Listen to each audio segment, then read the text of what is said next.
Assalamualaikum warahmatullahi wabarakatuh. Baiklah, pada kesempatan kali ini saya akan mewawancarai kepala sekolah kami, yaitu Ibu Murni SPD, Kepala SDN 4 Muara Telingi, terkait tentang dilema etika. Apa kabar Bu Murni? Baik, Pak. Alhamdulillah, sehat Bu ya. Oke, dalam beberapa menit ke depan Bu, saya akan mewawancarai Ibu terkait dengan memutuskan sebuah keputusan yang terkait dengan dilema etika Bu. Ya. Berbicara tentang dilema etika Ibu ya. Selama ini bagaimana Ibu Mur dapat mengidentifikasi kasus-kasus yang merupakan dilema etika Bu, atau rujukan moral? Jangan lupa. Ya, jadi sebagai kepala sekolah harus memahami betul tentang dilema etika. Ya. Orientasinya adalah memetakan masalah dengan asumsi benar, lawan benar, bukan benar, lawan salah. Ya. Sebab kalau benar lawan salah, nanti jatuhnya yang terjadi adalah rujukan moral, bukan dilema etika.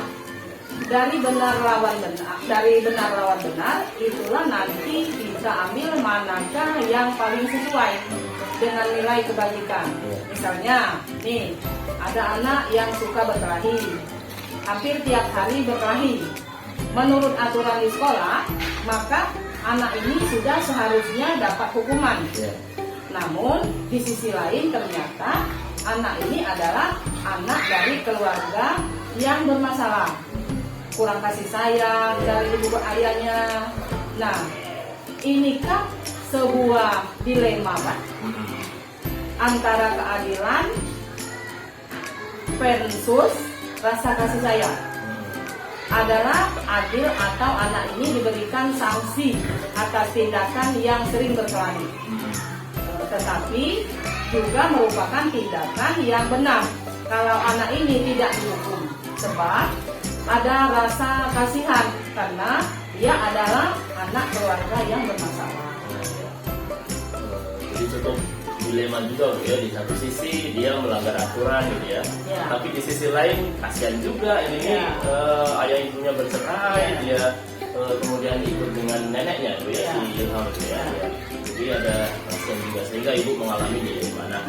Jadi selama ini bagaimana Ibu menjalankan pengambilan keputusan di sekolah Ibu ya, di sekolah kita ini maksudnya. Terutama untuk kasus-kasus di mana ada dua kepentingan. Dua kepentingannya itu adalah sama-sama benar atau sama-sama mengandung nilai kebajikan. Sama. Baik.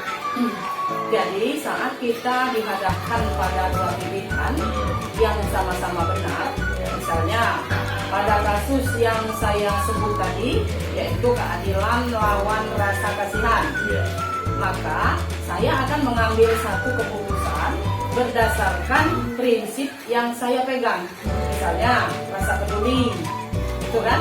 Jadi saya tahu bahwa kedua-duanya itu benar, tapi saya lebih memilih untuk mengedepankan rasa peduli, yaitu tidak menghukum atau memberi sanksi pada anak tersebut. Jadi intinya Ibu memberikan sanksi ya sama siswa tersebut. Nah, selanjutnya nih Bu, langkah-langkah atau prosedur seperti apa yang biasa Ibu yang dilakukan gitu ya selama ini di dalam menghadapi kasus yang seperti itu? Baik ya. Dalam memetakan dan memahami sebuah kasus, saya juga mengajak wali murid, dewan guru, dan wali kelas untuk mengumpulkan fakta apa saja yang terkait dengan sebuah kasus tadi. Nah, selanjutnya saya akan melakukan tindakan, misalnya dengan mendatangi ke rumah siswa yang sering berkelahi tadi, untuk mengetahui keadaannya tadi, siswa tadi, dan menasehatinya secara langsung. Jadi ada home visit ya, Ibu mendatangi ke rumah siswa yang bermasalah tadi.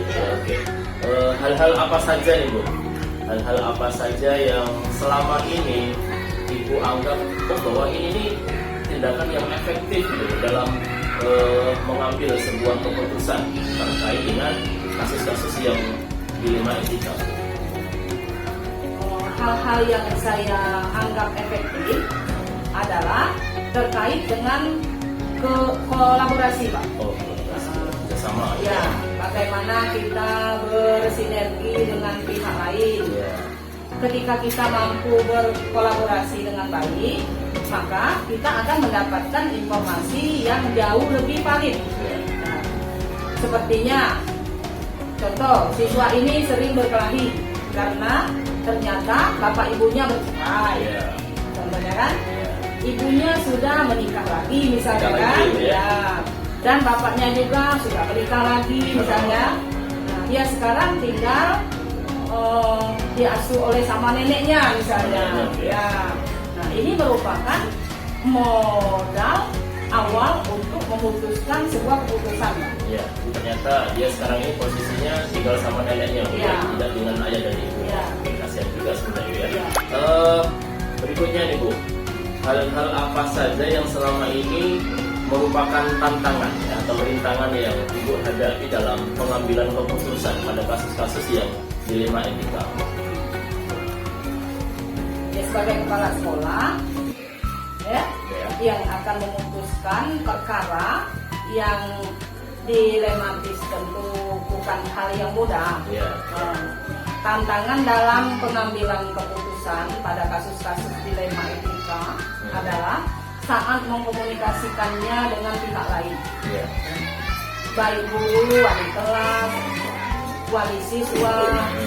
Ini saya anggap sebagai tantangan, sebab ternyata tidak semua fakta-fakta terkait tadi satu suara. Ya, ada yang setuju, namun tidak jarang banyak yang tidak setuju. Misalnya ada guru yang bersikeras, ya, bersikeras harus diberikan sanksi terhadap sebagai konsekuensi yang diberlakukannya peraturan sekolah, misalnya kan. Nah, bagaimana peraturan sekolah akan tegak kalau kita sering tidak mematuhinya? Ya. Nah, disinilah saya sebagai kepala sekolah harus bisa menjelaskan secara detail kenapa saya memutuskan untuk tidak memberikan sanksi kepada siswa tadi, Pak. Ya. Jadi ada pro dan kontra, ya. Itu suatu hal yang biasa. Tapi yang menjadi kendala itu adalah bahwa ternyata ada juga tuh bahkan banyak yang kemudian tidak sependapat gitu ya dengan keputusan Ibu yang bahwa siswa ini tidak usah kena hukuman karena melihat ada pertimbangan lain gitu ya. Nah, baik Bu, apakah Ibu memiliki sebuah jadwal tertentu dalam sebuah penyelesaian kasus dilema etika? Apakah ada langsung atau apakah Ibu menyelesaikannya langsung di tempat atau memiliki sebuah jadwal untuk menyelesaikannya, Bu? Baik bentuk dan prosedurnya itu seperti apa ketika Ibu menjalankannya? Ya, pada prinsipnya sangat situasional, Pak. Tetapi tetap berusaha melakukan tahapan demi tahapan untuk menyelesaikan kasus yang terjadi tadi. Misalnya hari ini kita ketemu dulu dengan wali kelasnya, ya, mencari tahu apa sebenarnya yang terjadi, gitu kan? Kemudian guru mapelnya kita temui ya, untuk menguatkan informasi, kemudian menyuruh TU, ya misalnya ada TU kan, menyuruh TU untuk membuat panggilan untuk orang tua, ya, sebagai cara saya untuk menggali informasi yang valid. Nah, jadi prosedurnya adalah melibatkan semua pihak. Jadi melibatkan semua pihak ya. Nah, pertanyaan selanjutnya Ibu, adakah seseorang atau faktor-faktor apa yang selama ini mempermudah atau membantu Anda dalam pengambilan keputusan dalam kasus-kasus dilema etika? Ya, seseorang yang selama ini mempermudah atau membantu saya dalam pengambilan keputusan dalam kasus-kasus dilema tadi, dilema etika tadi, tentunya wali kelas, ya, guru mapel, wali kelasnya. Ya. Nah, kalau faktor-faktor apa yang selama ini mempermudah atau membantu saya dalam pengambilan keputusan dalam kasus-kasus dilema etika itu adalah membuat lingkungan sekolah sangat mendukung terjadinya kolaborasi di sekolah. Ya. Sehingga dari sini kita merasa nyaman dalam menyampaikan adanya masalah dan juga mendapat respon positif dari seluruh warga sekolah. Ya. Jadi ada upaya ibu untuk membuat sebuah lingkungan sekolah itu yang memang didesain supaya orang itu ketika menceritakan sesuatu itu merasa nyaman, mengadukan sesuatu itu nyaman, sehingga ibu bisa dengan tepat bisa mengambil sebuah keputusan dalam memutuskan sebuah kasus gitu ya. Nah, dari hal semua yang sudah ibu sampaikan tadi ibu, kira-kira pembelajaran apa yang bisa ibu petik terkait dengan pengalaman mengambil sebuah keputusan? Nah, setelah saya mengidentifikasi tentang dilema etika, bahwa kita dihadapkan pada kasus yang dalam paradigma benar versus benar, maka banyak pembelajaran yang saya dapatkan. Di antaranya adalah saya lebih bisa memanusiakan manusia yang dalam hal ini adalah murid kita, Pak. Jadi tidak serta-merta nurut dengan peraturan, tetapi ada nilai lain yang bisa dijadikan sebagai bahan pertimbangan dalam memutuskan suatu keputusan. Yang kedua, saya menjadi lebih terasa dalam mengambil sebuah keputusan. Yang ketiga, saya lebih bisa berhati-hati dalam mengambil sebuah keputusan. Nah, ini penting, jangan sampai keputusan yang saya ambil salah dan merugikan semua pihak. Ya, terutama murid saya, kira-kira itu Pak, terutama murid saya.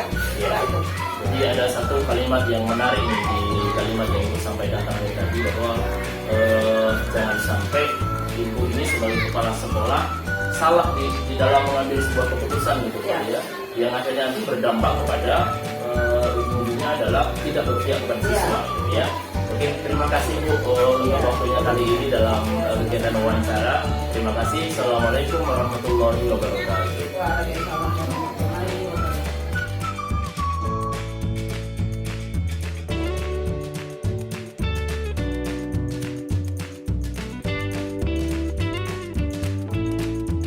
Assalamualaikum warahmatullahi wabarakatuh. Waalaikumsalam warahmatullahi wabarakatuh. Jadi Bu Yuliani, kali ini saya selaku CGP Angkatan 5 Kabupaten Musirawas ingin mewawancarai Ibu terkait dengan satu tema, yaitu mengambil keputusan ya sebagai kepala sekolah, yaitu tentang dilema etika. Baik, bisa kita mulai Ibu Yani? Apa? Sebelumnya nih Bu, apa kabarnya ini? Sehat? Alhamdulillah baik Pak. Sibuk apa ini Bu? NBK nih kayaknya Bu, mondar-mandir ke sana kemari Bu. Iya, ikut sibuk ke NBK bener Pak. Oh ya. Persiapan masih geladi kami Pak. Proktor atau? Dokter Pak. Proktor, oh ya. Iya. Dokter. Baiklah Bu Yani, ini jadi tema kita ini tentang dilema etika, gitu ya. Bagaimana kepala sekolah mengambil sebuah keputusan ketika dihadapkan pada dua persoalan yang sama-sama benar gitu. Nah, jadi kalau kita berbicara tentang dilema etika selama ini, bagaimana Ibu dapat mengidentifikasi kasus-kasus yang merupakan dilema etika atau bujukan moral? Gimana Bu? Ya, jadi sebagai kepala sekolah harusnya memenuhi betul tentang dilema etika. Orientasinya adalah menentukan masalah dengan asumsi benar lawan benar, bukan benar lawan salah. Sebab kalau benar lawan salah, nanti jatuhnya yang terjadi adalah bujukan moral, bukan dilema etika. Dari benar lawan benar itulah nanti kita ambil manakah yang paling sesuai dengan nilai kebijakan. Misalnya ya Pak, ada anak yang suka berkelahi, hampir tiap hari itu berkelahi. Nah, menurut aturan di sekolah, maka anak itu sudah seharusnya dapat sanksi. Namun di sisi lain ternyata anak ini adalah anak dari keluarga yang broken home. Nah, inilah yang sebuah dilema, Pak, antara keadilan versus rasa kasihan. Adalah adil kalau anak ini diberikan sanksi atas tindakan yang sering berkelahi, tetapi juga merupakan tindakan yang benar kalau anak ini tidak dihukum, sebab ada rasa kasihan karena dia adalah anak keluarga yang broken home. Susah juga, Bu, ya. Memang ada di situasi yang cukup dilematis begitu posisi Ibu ya, sebagai kepala sekolah. Nah, selama ini nih, Bu, bagaimana Ibu menjalankan pengambilan keputusan di sekolah ya yang Ibu pimpin, terutama untuk kasus-kasus di mana ada dua kepentingan yang sama-sama benar nih, Bu, atau sama-sama mengandung nilai kebajikan. Gimana, Bu? Baik, jadi saat kita dihadapkan pada dua pilihan yang sama-sama benar, misalnya pada kasus yang saya sebut tadi, yaitu keadilan lawan rasa kasihan. Ya. Maka saya akan mengambil satu keputusan berdasarkan prinsip yang saya pegang. Misalnya rasa peduli. Jadi saya tahu bahwa kedua-duanya itu benar, tapi saya lebih memilih untuk mengedepankan rasa peduli, yaitu tidak menghukum atau memberi sanksi pada anak tersebut. Oke. Selanjutnya ini, Bu, langkah-langkah atau prosedur seperti apa yang biasa Ibu lakukan selama ini, Bu? Baik, dalam memetakan dan memahami sebuah kasus, saya juga mengajak wali murid, dewan guru, dan wali kelas untuk mengumpulkan fakta apa saja yang terkait dengan sebuah kasus. Selanjutnya, saya akan melakukan 19 Oktober. Misalnya dengan mendatangi rumah siswa yang sering berkelahi tadi atau menasihati secara langsung. Berarti kami melibatkan semua guru, wali termasuk wali juga, sama wali kelas, semua dewan guru pokoknya. Ya, termasuk juga masyarakat itu dilibatkan ya, karena kebetulan kan posisi komite. Ya, Pak. Karena kebetulan posisi rumah Ibu juga dekat dengan sekolah gitu, Bu, ya. Nah, jadi komite kan wakil itu, Pak. Jadi saya melihat ada yang Ibu lakukan, yaitu kolaborasi dengan komite, dengan masyarakat gitu, Bu, ya. Oke, selanjutnya ini, Bu, hal-hal apa saja yang selama ini Ibu anggap efektif dalam pengambilan keputusan nih pada kasus-kasus dilema etika, Bu? Hal-hal yang saya anggap efektif adalah terkait dengan kolaborasi. Bagaimana kita bersinergi dengan pihak lain, Pak. Ketika kita mampu berkolaborasi dengan baik, maka kita akan mendapatkan informasi yang jauh lebih valid. Seperti siswa ini sering berkelahi karena ternyata bapak ibunya bercerai. Nah, ini merupakan modal awal untuk memutuskan sebuah keputusan tersebut. Ya, jadi ternyata ada sisi lain gitu, Bu, ya, kenapa siswa itu bertengkar atau suka berkelahi di sekolah gitu, Bu, ya. Selanjutnya ini, Bu, hal-hal apa saja yang selama ini merupakan tantangan? Ya, ini tantangan yang Ibu alami dalam pengambilan keputusan pada kasus-kasus yang dilema etika seperti apa, Bu? Sebagai kepala sekolah yang akan memutuskan perkara yang dilematis tentu bukan hal yang mudah. Tantangan dalam pengambilan keputusan pada kasus-kasus dilema etika adalah saat mengkomunikasikannya dengan pihak lain, baik guru, wali kelas, wali siswa, dan masyarakat.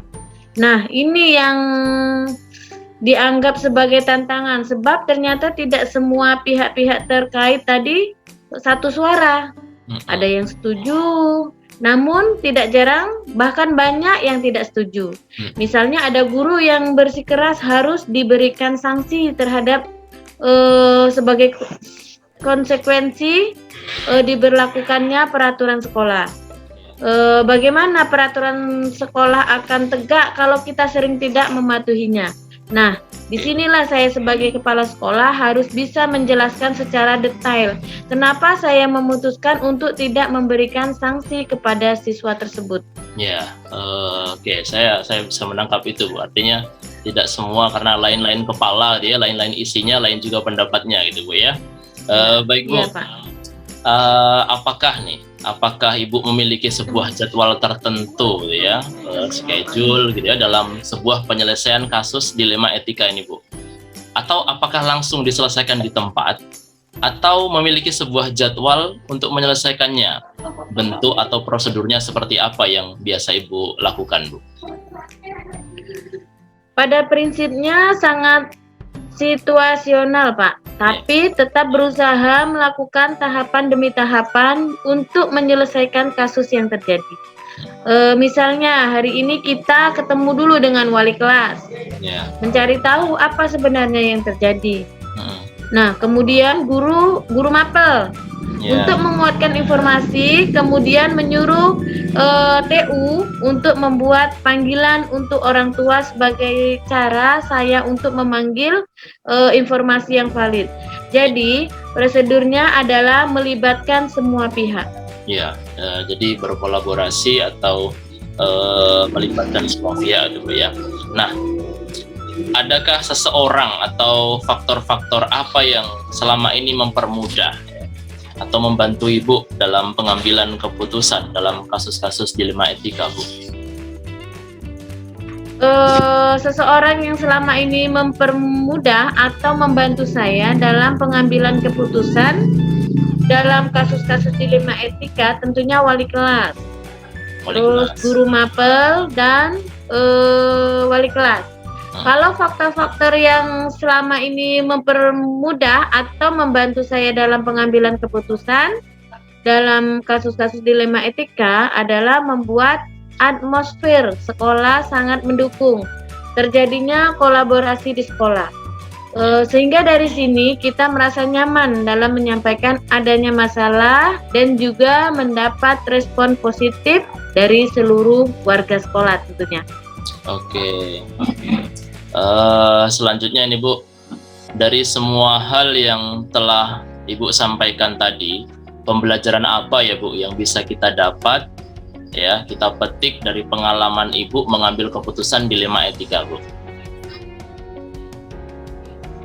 Setelah saya mengidentifikasi tentang dilema etika, bahwa kita dihadapkan pada kasus yang dalam paradigma benar versus benar, maka banyak pembelajaran yang saya dapatkan.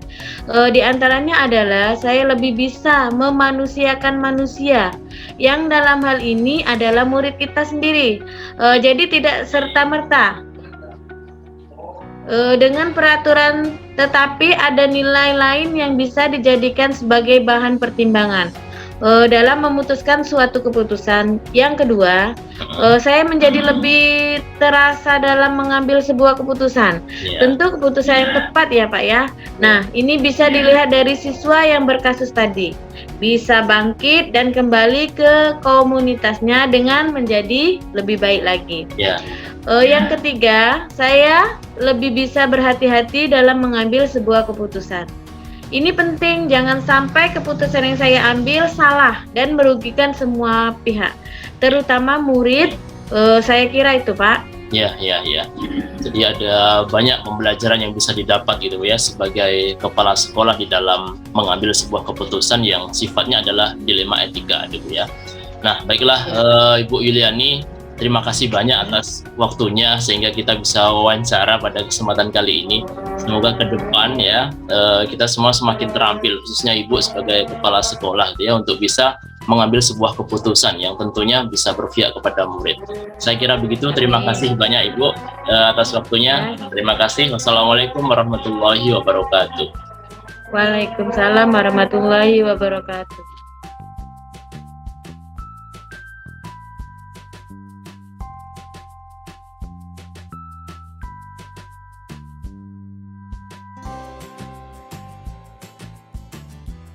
Assalamualaikum warahmatullahi wabarakatuh. Nama saya Thoyib Akbar, CGP Angkatan 5 Kabupaten Musirawas. Tempat tugas saya di SDN 4 Muara Kelingi. Baiklah, dalam hal ini saya akan memberikan analisis saya sekaligus refleksi atas wawancara yang sudah saya lakukan terhadap 2 kepala sekolah. Kepala sekolah yang pertama adalah Ibu Murni, yaitu Kepala Sekolah SDN 4 Muara Kelingi, tempat saya bertugas, dan satu lagi adalah Ibu Yuliani, Kepala Sekolah SD Kartika 11 Desa Bangurejo. Baiklah, yang pertama yaitu terkait dengan hal-hal menarik apa yang muncul dari wawancara tersebut, pertanyaan-pertanyaan mengganjal apa yang masih ada dari hasil wawancara bila dibandingkan dengan hal-hal yang Anda pelajari, ya, yang saya pelajari, seperti 4 paradigma, 3 prinsip, dan 9 langkah pengujian apa yang saya dapatkan. Ya, jadi hal-hal menarik yang muncul yang pertama adalah bahwa permasalahan siswa yang melanggar aturan sekolah, yaitu kepala sekolah mempunyai paradigma yaitu keadilan versus rasa kasihan. Sebenarnya berkelahi, apalagi sangat sering sekali dilakukan, memang sudah selayaknya mendapatkan sanksi seandainya mengikuti peraturan sekolah yang sudah diberlakukan. Tetapi saya melihat baik dari Ibu Murni maupun Ibu Yuliani yang kebetulan mempunyai kasus yang sama, untuk anak-anak di SD memang lebih sering banyak berantem begitu. Tidak semuanya diberlakukan aturan itu. Maksudnya adalah tidak semuanya siswa kemudian mendapatkan sanksi atau hukuman atas tindakan berkelahi yang mereka lakukan. Nah, misalnya yang terjadi di SDN 4 Muara Kelingi misalnya, ini menarik bahwa ada satu anak yang kemudian dia broken home gitu ya. Bapak ibunya bercerai ya, kemudian bapaknya menikah lagi dan ibunya menikah lagi ya. Kemudian dia ikut neneknya. Nah, sehingga kasih sayang dari orang tua itu tidak dia dapatkan. Hanya dari kasih sayang seorang nenek itu. Nah, barangkali dari situlah kemudian dia mencoba untuk mencari perhatian yang lain dengan cara-cara yang seperti itu, barangkali dengan cara berkelahi. Inilah kemudian yang membuat Ibu Murni tidak memberikan hukuman kepada siswa yang dalam kondisi keluarga yang broken home ini karena ada rasa kasihan. Terus yang menarik yang kedua adalah bahwa ada kata-kata memanusiakan manusia. Jadi memang kalau misalnya diberlakukan peraturan itu lantas kemudian dihukum, memang dalam tanda kutip tidak memanusiakan gitu, tidak melihat aspek apa sih yang terjadi, tidak melihat apa sih yang melatar belakangi kenapa siswa itu sampai sering berkelahi. Nah, Ibu Murni ini melihat ada sisi-sisi lain yang memang harus diangkat gitu. Ada sisi-sisi lain yang perlu dipertimbangkan sehingga tidak semua siswa diberlakukan dengan peraturan yang sama. Nah, dengan cara yang seperti inilah, tidak memberikan sanksi kepada siswa yang sering berkelahi tadi itu, beliau menganggap sebagai upaya untuk memanusiakan manusia. Ini yang menarik. Nah, kemudian hal yang menarik yang ketiga adalah bahwa perlu adanya kolaborasi. Jadi seluruh pihak yang terkait di sekolah, baik itu wali siswa, ya, baik itu wali kelas, baik itu seluruh guru, ya, semuanya dilibatkan untuk dimintai pertimbangan, untuk dimintai pendapat, sehingga kepala sekolah bisa memutuskan, ya, bisa mendapatkan informasi yang jelas, kemudian bisa memutuskan dengan keputusan yang bijak. Nah, untuk yang Bu Yuliani lebih menarik lagi bahwa kolaborasi beliau lebih kepada masyarakat, karena kebetulan Bu Yuliani ini menjadi kepala sekolah dan tempat tinggal beliau tidak jauh dari tempat sekolah atau tempat anak-anak belajar, sehingga beliau lebih mudah untuk menjalin kolaborasi dengan masyarakat setempat, dan ini menurut beliau sangat membantu apabila terjadi permasalahan-permasalahan siswa yang ada di sekolah. Nah, analisis saya, jadi baik Bu Yuliani maupun Bu Murni kedua-duanya membuat keputusan yang berpihak kepada murid. Jadi setelah melihat apa yang melatar belakangi bahwa ternyata kondisinya seperti itu siswanya, ya, ada faktor X di belakang kenapa siswa sering berantem, sering berkelahi, itulah yang membuat keputusan baik Bu Murni maupun Bu Yuliani membuat keputusan yang berpihak kepada murid. Nah, hal yang masih mengganjal adalah kenapa belum ada nih, baik dari Bu Murni maupun Bu Yuliani, ya, belum ada uji benar atau salah. Ya. Misalnya nih, uji legal, ya, uji regulasi, uji intuisi, ya, uji publikasi. Jelas ini terkait dengan 3 prinsip, ya, penyelesaian dilema dan 9 langkah uji benar atau salah. Sehingga dengan uji-uji yang saya sebutkan tadi, kepala sekolah sebenarnya bisa membuktikan bahwa keputusan yang dia ambil itu memang benar-benar dilema etika, bukan bujukan moral. Nah, yang satu yang paling mendasar adalah ketika dipublikasikan, kok kemudian kepala sekolah tidak nyaman, nah berarti ada indikasi bahwa keputusan yang dia ambil itu bukan karena dilema etika, tapi karena bujukan moral. Nah, ini barangkali yang masih mengganjal. Oke, pertanyaan kedua yaitu tentang bagaimana hasil wawancara antara 2 kepala sekolah yang saya wawancarai. Adakah sebuah persamaan atau perbedaan? Kira-kira ada yang menonjol dari salah satu pimpinan tersebut? Mengapa? Apa yang membedakan? Ya, dari wawancara terhadap 2 kepala sekolah terdapat persamaan. Jadi kalau kita bicara tentang 4 paradigma, maka kedua-duanya ada satu persamaan, yaitu dilema etika antara keadilan versus rasa kasihan. Ini yang seperti yang saya sebutkan di awal tadi, ya, bahwa memang kasus di SD ini lebih banyak siswa-siswa yang berantem, berkelahi, bahkan untuk hal-hal yang sepele sekalipun gitu. Nah, yang kedua adalah pengambilan keputusan dilandasi dengan adanya kolaborasi. Nah, jadi untuk yang SDN 4 Muara Kelingi, yang di Kelingi ini atau Bu Murni yang menjadi kepala sekolahnya, beliau menjalin kolaborasi dengan wali kelas, wali siswa, kemudian seluruh dewan guru untuk dimintai pendapatnya, ya, dengan menjalin kolaborasi yang baik gitu. Tapi kalau Bu Iliani, di samping apa yang dilakukan sama seperti Bu Murni, tapi beliau ada sedikit yang berbeda karena kebetulan beliau itu tinggal di tempat yang tidak jauh dari sekolah, sehingga beliau bisa menjalin kolaborasi dengan masyarakat setempat. Nah, ini menurut saya ada satu nilai yang positif menurut saya, sehingga ada satu penyelesaian yang lebih menyeluruh gitu, tidak hanya dari pantauan di sekolah, tetapi juga ada pantauan pantauan anak ketika ada di dalam sebuah komunitas masyarakat. Nah, perbedaannya, ya, jadi Bu Yuliani lebih kepada pendekatan di masyarakat, di samping juga pendekatan dengan kolaborasi dengan guru-guru dan pihak-pihak terkait di sekolah. Sementara kalau Bu Murni, karena memang lokasinya tempat beliau tinggal itu jauh dari sekolah, jadi lebih fokus kepada pemangku kepentingan yang ada di sekolah, yaitu guru, ya, seluruh dewan guru, kemudian wali kelasnya.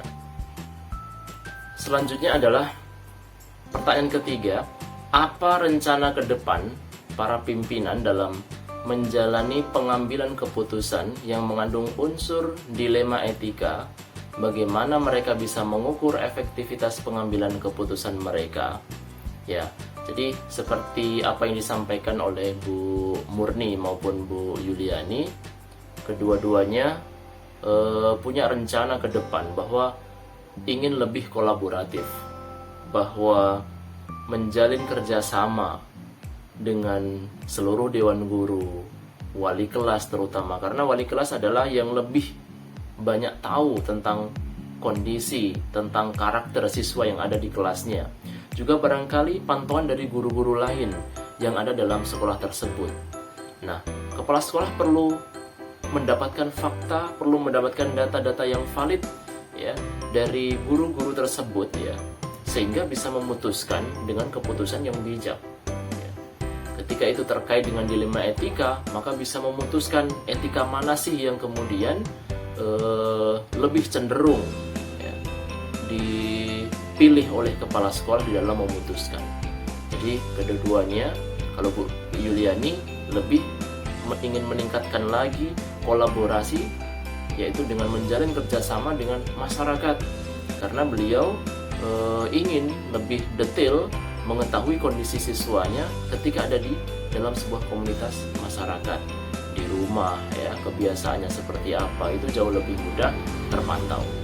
Nah, juga kata Bu Murni ingin lebih memanusiakan manusia. Jadi jangan sampai karena sekolah itu adalah sebuah lembaga atau pendidikan moral ya, jangan sampai justru yang seharusnya menjunjung tinggi martabat seorang manusia ya, jangan sampai justru sekolah membuat dalam tanda kutip tidak memanusiakan manusia, tidak berpihak kepada murid, sedikit-sedikit hukuman, sedikit-sedikit sanksi, tanpa melihat apa yang melatar belakangi, tanpa melihat apa sih sebab yang kemudian menyebabkan siswa itu melakukan sebuah pelanggaran.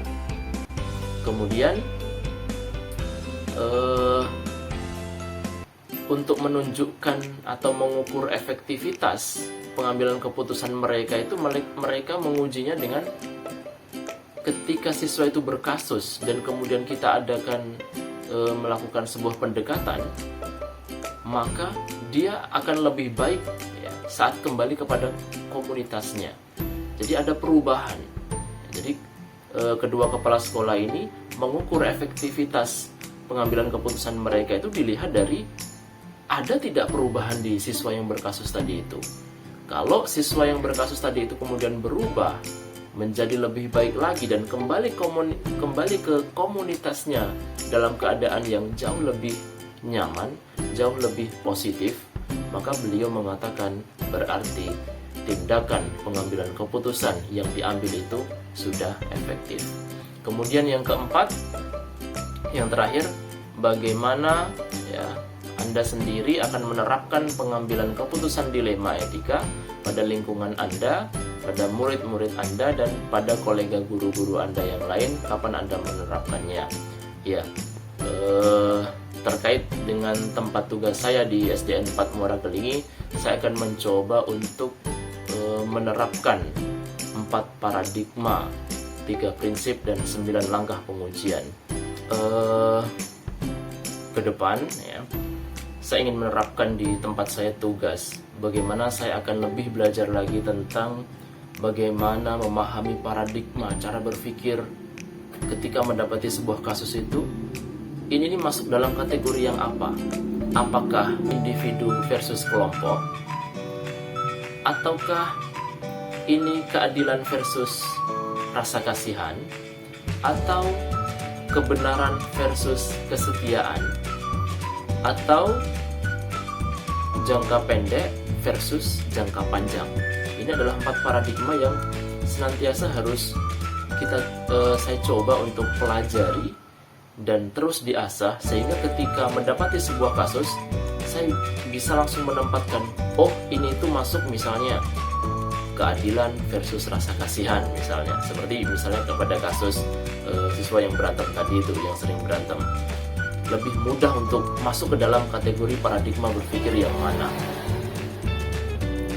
Kemudian juga dalam memutuskan atau setelah melalui 4 paradigma tadi itu, saya juga kemudian sangat betul menguasai 3 prinsip, yaitu berpikir berbasis hasil akhir, kemudian berpikir berbasis peraturan, dan berpikir berbasis rasa peduli. Jadi 4 paradigma, 3 prinsip, dan 9 langkah pengujian. Ada 9 langkah pengujian yang harus saya lakukan sehingga saya kemudian bisa memastikan bahwa keputusan yang saya putuskan nantinya adalah benar-benar dilema etika, bukan karena rujukan moral. Nah, kapan Anda menerapkannya? Saya akan mencoba untuk menerapkan 4 paradigma dan 3 prinsip, kemudian 9 langkah pengujian ini akan saya gunakan ketika saya mendapati kasus-kasus di sekolahan. Dan saya akan gunakan itu untuk memutuskan suatu keputusan yang harus diambil terkait dengan sebuah kasus yang saya hadapi. Mungkin ini yang bisa saya sampaikan dalam rangka analisis dan refleksi wawancara terhadap 2 kepala sekolah. Terima kasih. Wassalamualaikum warahmatullahi wabarakatuh.